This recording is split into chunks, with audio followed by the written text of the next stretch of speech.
When I was in elementary school, I was picked on. At that time, I had no idea I would elevate past racism and being picked on to raising 3 beautiful daughters and being an inspirational dad. To my face appearing in a Marvel movie, Black Panther: Wakanda Forever.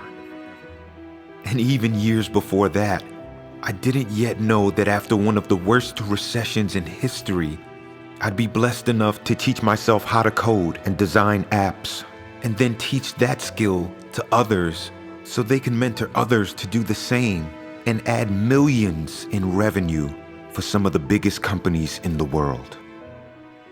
From being picked on to doing music with Jay-Z, the Notorious B.I.G., touring with Ice Cube, and winning a world championship rap contest as a young man in my 20s. The same artists I used to listen to on the radio, telling me that I've inspired them. But it didn't appear that I would have the same level of success.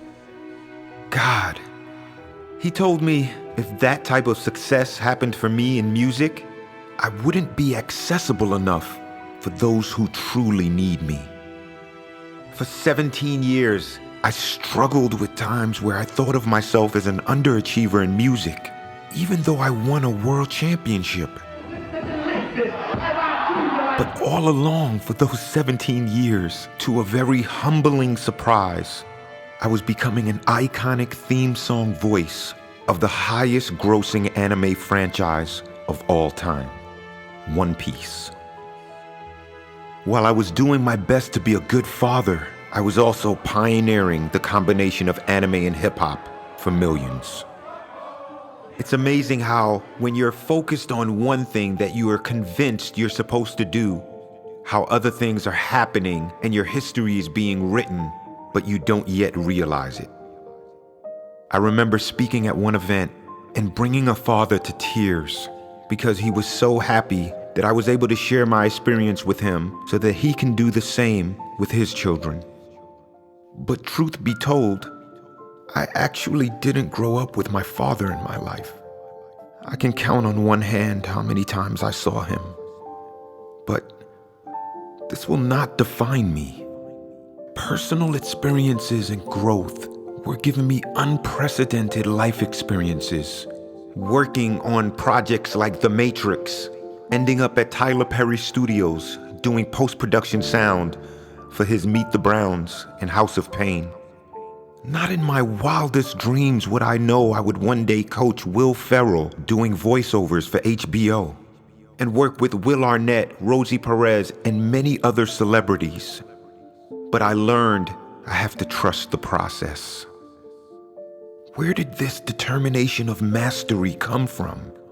Bikes, skating, basketball, handball, racquetball, tennis. I was never aiming to be some pro athlete, but because of my purpose, I needed to be around people who I resonate with. Am I ready for all of this? Have you tapped into your potential level of excellence at your company, on your team, or for your family?